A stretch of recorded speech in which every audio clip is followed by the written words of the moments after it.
네, 이번에는 아우디 신차 소식 한번 알아봅니다.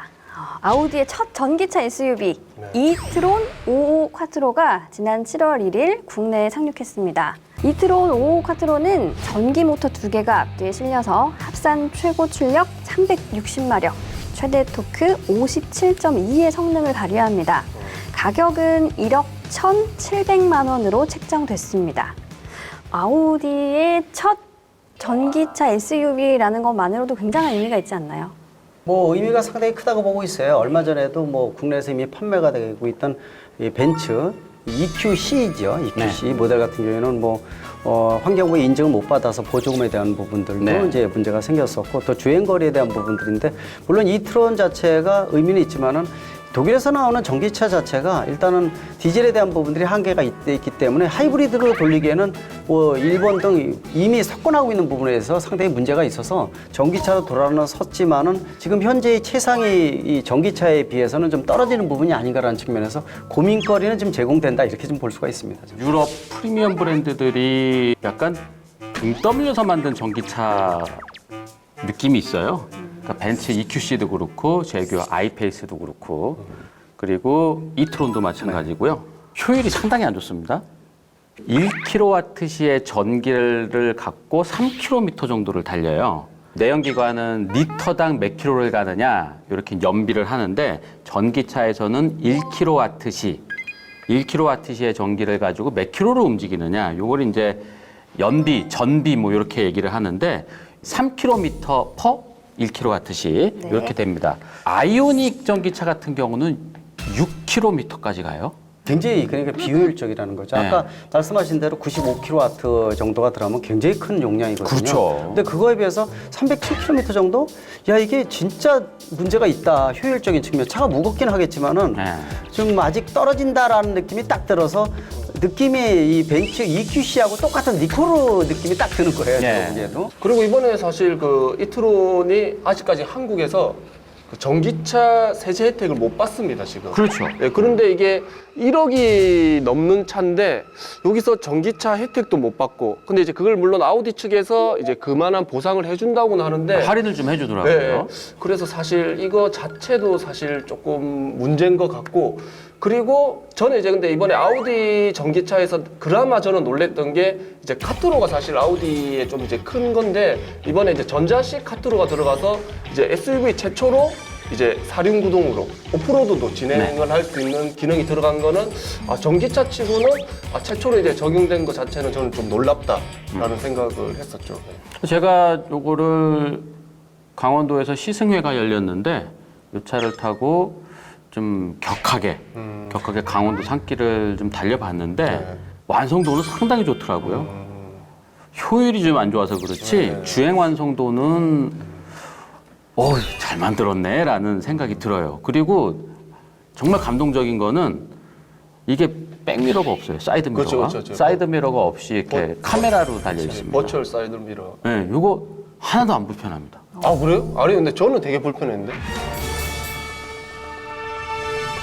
저는 모든 자동차가 이걸로 바뀌어야 된다고 봅니다. 아니 그러니까 저는 일단 그거 자체도 문제라고 생각했던 게 뭐냐면 사이드 미러를 없앴다고 했잖아요. 근데 사이드 미러가 있어요. 그만한 규격의 사이드 미러는. 근데 지금 요즘에 우리가 뭐 다른 뭐 제 차도 그렇지만 약간의 이렇게 렌즈가 조그맣게 들어가잖아요. 근데 그 정도로 아예 그냥 그 사이드 미러 자체를 없앴으면 정말 사이드 미러가 없는 차인데 근데 여기서 이 정도는 나오긴 나와요. 그래서 이거 자체로 사이드 미러를 없앴다 하기에는 너무 그러기엔 또 사이드 미러가 있고 아예 더 작게 만들었으면 그 렌즈 자체를 여기 이제 법적인 그 규제, 법적인 가이드라인을 맞추면서 하려다 보니까 조금 부족한 형태가 되긴 했어요.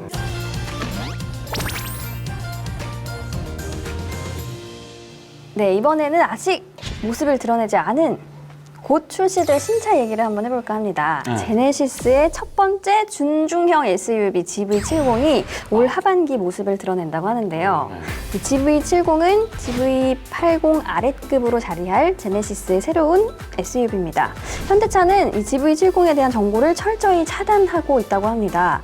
자동차 업계에 따르면 GV70은 G70을 기반으로 크로스오버 차체를 채택한 것이 특징이라고 합니다. 근데 일단 뭐 저는 조금 이제 걱정인 게 뭐 형만한 아우가 없다고 하는데 형이 지금 일단 비실거리고 있거든요. 그렇죠. GV80에서 좀 비실거리고 있어서 GV70이 과연 어떨까 좀 기대가 됩니다. 지금 문제는 이제 GV80 디젤 엔진 쪽에서 문제가 되어서 네. 아예 그 엔진 자체는 이제 배제를 시켜놓고 있기 때문에 네. 그래서 아직 해결은 안 돼 있지만은 GV70 자체는 의미는 커요. 왜냐하면 제네시스 모델의 막내거든요. 거기 이제 SUV가 세단과 더불어서 양분화돼 있고 세계적으로 인기를 많이 끌고 있기 때문에 소형 SUV이면서 프리미엄 브랜드의 막내라는 뜻을 가지고 있어서 아마 인기는 상당히 높을 것으로 좀 보고 있어요. 뭐 디자인이나 이런 것들이 완전 공개가 안 돼 있지만은 제가 보면 완성도 자체는 굉장히 높을 것으로 보고 있거든요. 이번 사실 GV80 같은 경우에도 뭐 선풍적인 인기를 끌었지만은 찬물을 끼얹은 이 엔진 때문에 이런 부분들인데 아마 그런 부분들을 아마 그 적극적인 검토 이런 걸 통해서 제대로 된 차가 나오지 않을까라는 측면에서 의미가 있고 GV70이 나오면 완성도가 굉장히 높아지면서 아마 제네시스 브랜드 자체를 내년 말에 내후년쯤에 법인 분리하고 정비망 분리하고 판매망 분리를 해서 완전히 프리미엄 브랜드로 자리매김할 수 있는 어떤 기반이 이 아마 GV70으로 끝나지 않을까 이렇게도 보고 있거든요. GV70은 지금까지 우리나라에서 있었던 SUV랑 조금 딱 옆모습 자체를 보면은 본닛이 앞으로 길쭉하게 좀 시원시원하게 좀 빠져 있어서 딱 보면은 와 이거 잘 달릴 것 같다. 이거 비율 좋다. 또 잘 빠졌다 이런 얘기를 하지 않습니까? 막 다리가 길쭉한 키도 크고 저 같은 너 얼굴이 얼굴이 근데 하여튼 GV70은 그뭐 스파이샷에서 이렇게 보면은 일단 비율이 일단 좋고 그리고 SUV 그러면은 약간 우리나라 SUV는 외관에서 조금 높여놓은 듯한 그런 느낌이었잖아요. 근데 이거는 쿠페를 높여놓은 듯한 그런 느낌이에요. 그래서 전혀 짐차처럼 보이는 건 전혀 없고요. 이거는 잘 달리겠다.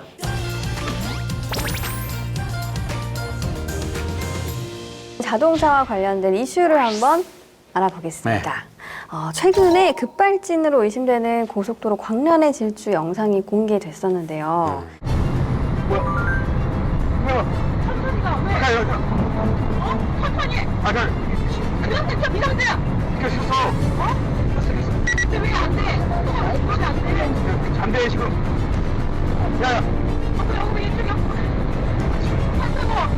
급발진 영상 아마 다들 보셨을 겁니다. 일단 지인의 조언에 따라서 브레이크를 밟고 기어를 수동 모드로 변환을 했고 차량 시동을 끄면서 가까스로 위기에서 벗어났습니다. 이번 같은 경우에도 제가 이제 유튜브에서 냉정하게 봤는데 제가 또 급발진 연구회 회장 아닙니까? 그 좋지 않은 방법, 또 이 사람이 제대로 했는지 또 삼촌한테 전화 걸면서 한 3분 동안 진행이 됐으니까요. 그러니까 그 정도 시간이 너무 길어서 이거는 계속 밟았다는 거는 가솔린 엔진과 자동 변속기라는 조건이 전체 급발진 사고 건수의 90%를 차지해요. 실제로. 나머지 10%가 전자제어 디젤 엔진과 자동 변속기거든요. 이게 이제 급발진 생겨서 세우기 위해서 노력을 할 때 시사하는 게 좀 있어요. 일단 삼촌한테 자동차 좀 아는 친구한테 연락을 해서 도움을 많이 받았다는 거. 일단 사이드 브레이크도 채우고 브레이크도 밟고 실질적으로 역할을 많이 해가지고 차가 서서 다행인데요. 또 사고가 나질 않아서 탑승자가 부상을 안 입었다는 것도 행운이라고 보고 있습니다. 실제로 미국에서는 뭐 컨슈머 리포트나 이런 데서는 자동차가 내 의지대로 안 움직이는 급발진이 생겼을 땐 3가지를 한꺼번에 하라 그래요. 브레이크 자체가 진공 배력을 쓰기 때문에 여러 번 나눠서 밟지 말고 한꺼번에 밟으세요. 변속기 레버를 중립에다 놓으면서 시동을 끄세요. 이렇게 얘기를 하거든요. 근데 짧은 몇 초 만에 끝나는 급발진 같은 경우에는 이 3가지를 한다는 것은 저도 못해요. 그럼 전문가가 볼 때 레이는 급발진입니까? 급발진입니다. 급발진.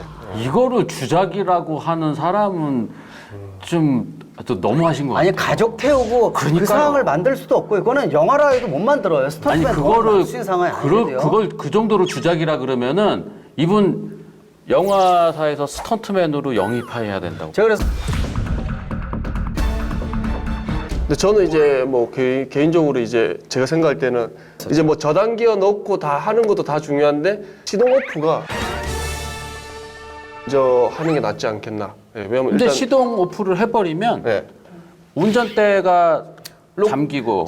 조심해야 돼요. 네. 그래서 뭐냐면은 로고는 안 되지만은 굉장히 뻑뻑해지거든요. 왜냐면 우리가 지금 시동 오프 한다고 핸들이 바로 잠기나요? 완전 잠기진 않는데 뻑뻑해지죠. 뭐 조작이 잘 안 될 가능성이 있죠. 예전에 파워 스티링도 일단 꺼지면 굉장히 뻑뻑해지거든요. 역시 이제 이 부분도 그렇게 유동적으로 움직이는 것들은 한계가 있기 때문에 그거 조심을 해야 됩니다. 근데 저는 이번에 레이 보면서 뭐 엑셀도 안 되고 저단기어도 안 되고 뭐 사이드 브레이크도 안 되고 이럴 때는 차라리 시동을 빨리 끄는 게 낫지 않겠나 더. 근데 급발진에서는 시동이 안 꺼질 가능성도 있어요. 아, 시동도 안 꺼져요? 안 꺼집니다. 안 꺼지는 사건도 많아요. 그러니까 아무리 눌러도요. 요새는 이제 푸시버튼 스위치가 많잖아. 이거는 그냥 이렇게 꺼버리면 되는데 키 돌리는 거는 한참 눌러야 되거든요. 한참 네. 눌러도 안 꺼집니다. 아, 시동도 그러니까 안 이미 꺼지네. 불이 붙은 거예요. 불이 붙어 있는 상태이기 때문에 그다음부터 사람이 인위적으로는 이 제어가 안 되는 겁니다. 저는 급발진을 당하면은 많은 분들이 이제 제가 급발진 사고를 거의 10년 동안 쫓아다니면서 취재를 했는데 급발진 당하신 분들 다 인터뷰를 해보면 아무 생각이 나지 않는다 였습니다. 그래서 아무 생각 나지 않는 분한테 3가지나 하라 그러면 불가능해요. 더 생각이 안 나요. 하나만 하라고 저는 말씀드립니다. 네, 하나만. 브레이크를 있는 힘껏 다 두 발로 발을 겹쳐서 발을 겹쳐서 브레이크 세게 그냥 끝까지 밟으세요. 차를 일단 세우는 게 사는 방법이에요. 차가 그래서 사거리 같은데 한번 통과해가지고 지나면 이미 시속 100km 넘으면 죽은 목숨하고 똑같습니다. 그래서 차가 의지대로 안 움직인다 그래서 빨리 세운 사람들은 다 살았어요. 차만 부서지고 그럼 뭐 아무 생각하지 말고 차를 무조건 세워야 된다는 생각만 가지면 살 수가 있습니다. 발을 겹쳐서 브레이크 세게 그냥 끝까지 밟으세요.